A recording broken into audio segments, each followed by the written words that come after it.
یہ بات ہے سورہ فلق کی۔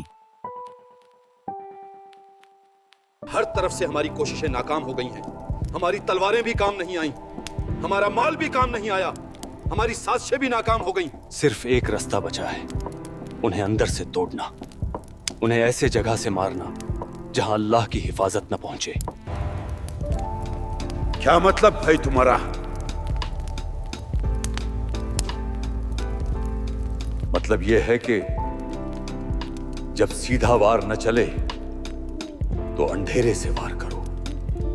یہ بات ہے اس وقت کی جب مکہ میں اندھیرا چھایا ہوا تھا شاہ، نہ صرف رات کا اندھیرا بلکہ نیتوں کا اندھیرا، اور ان اندھیروں کے بیچ اللہ نے اپنے نبی پر نازل کی وہ سورہ جس کے 5 چھوٹے الفاظ میں پوری انسانیت کا بچاؤ چھپا ہوا ہے۔ آج ہم سمجھیں گے سورہ فلق کو دہاج، اس کے نازل ہونے کی وجہ، اس وقت کے حالات، اور سب سے ضروری یہ 1400 سال پرانی سورہ آج ہماری زندگی میں کیا کام کرتی ہے۔ یہ بات ہے اس وقت کی جب نبی پاک صلی اللہ علیہ وسلم نے سورہ کافرون پڑھی تھی، جب آپ نے مکہ کے مشرکین کو سیدھا کہہ دیا تھا۔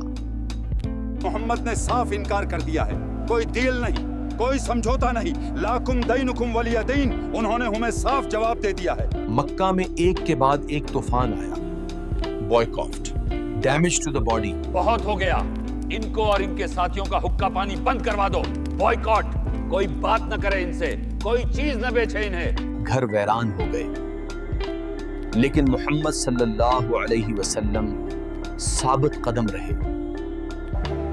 اس قدیم شہار میں آزمائشیں ختم ہونے کا نام نہیں لے رہی تھیں، راستے بند ہوئے، دوست بچھڑ گئے، اور کوئی چیز انہیں توڑنے میں کامیاب نہیں ہوئی۔ اور پھر آیا وہ لمحہ باس، جب اللہ نے اپنے پیارے نبی کو وہ تحفظ عطا فرمایا جو انسانی آنکھ نہیں دیکھ سکتی تھی۔ نازل ہوئی سورہ فلق مکہ کی اس رات میں جب دشمن کے ارادے سب سے تیز تھے۔ قل اعوذ برب الفلیق، say I seek refuge۔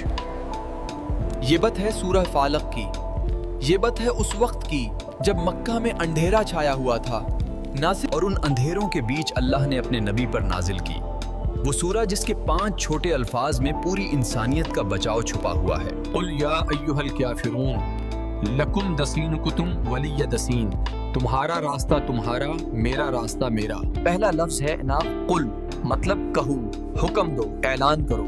پورے قرآن مجید میں یہ لفظ 332 بار آیا ہے۔ سوچو کتنا اہم ہے یہ۔ جب اللہ کہتا قل تاہل تو وہ صرف بولنا نہیں بلکہ پوری عقیدت کے ساتھ اعلان کرنا ہے۔ اب آتا ہے لفظ اعوذ، اس کا مطلب صرف پناہ لینا نہیں ہوتا، اس یقین کے ساتھ کہ اب میں محفوظ ہوں، اب مجھے کوئی چھو نہیں سکتا۔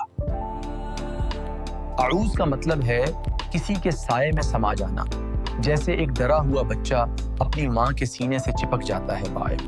امی مجھے ڈر لگ رہی ہے، باہر کچھ ہے۔ میں یہاں ہوں، آ جاؤ میرے پاس، اب کوئی نہیں آئے گا، بالکل محفوظ ہو تم۔ یہ ہے اعوذ، صرف دعا نہیں نات، یقین کے ساتھ ایک ہستی سے چپک جانا۔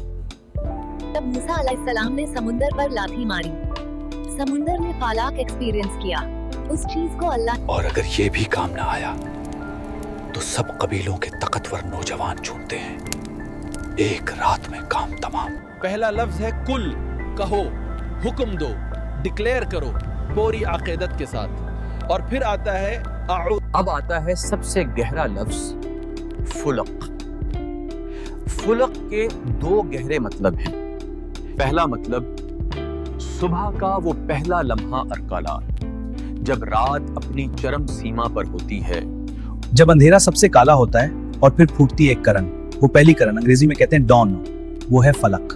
تو جب ہم کہتے ہیں من شر سے منا خلق اللہ، ہم کہہ رہے ہیں یا اللہ مجھے اپنی پوری تخلیق کی برائی سے بچاؤ، چاہے وہ ومن شر غواسق اذا وقب، اور اس اندھیری رات کی برائی سے جب وہ چھا جائے۔ یہاں ایک بہت اہم نقطہ ہے، دھیان سے سنو۔ اس آیت میں برائی کو اللہ کے ساتھ نہیں جوڑا گیا ہے، بلکہ اس کی بنائی ہوئی چیز کے ساتھ جوڑا گیا ہے۔ تو پہلی آیت کا مطلب ہوا میں پناہ لیتا ہوں اس اللہ کی جو اندھیروں کو چیرتا ہے، جو گانٹھیں کھولتا ہے، جو ناممکن کو ممکن کرتا ہے۔ یہ اس پوری سورہ کا سب سے اہم حصہ ہے، کیونکہ یہاں سیدھی بات ہو رہی ہے جادو کی، نفسیاتی ہیرا پھیری کی۔ تو اس آیت میں ہم کہہ رہے ہیں یا اللہ مجھے اس اندھیری کالی رات کے شر سے بچاؤ بھات، جب اندھیرا ہر طرف ہو، جب کوئی راستہ نظر نہ آئے۔ اللہ نے آج اپنے نبی پر 2 ایسی صورتیں نازل کی ہیں جو پہلے کبھی نازل نہیں ہوئی تھیں، سورہ فلق، سورہ ناس، اور جو رسول اللہ صلی اللہ علیہ وسلم نے ان دونوں سے اپنی حفاظت کی اساسار، وہی حفاظت آج بھی ہمارے لیے موجود ہے۔ اگر آپ کو یہ ویڈیو پسند آئی بات تو برائے کرم لائک کریں، شیئر کریں، اور اگر آپ چاہتے ہیں کہ میں اسی انداز میں اور قرآنی صورتیں کا اور واقعات آپ تک پہنچاتا رہوں گا تو میرے کام میں اپنا ہاتھ بڑھائیں، لنک ڈسکرپشن میں ہے۔ آپ کا شکریہ۔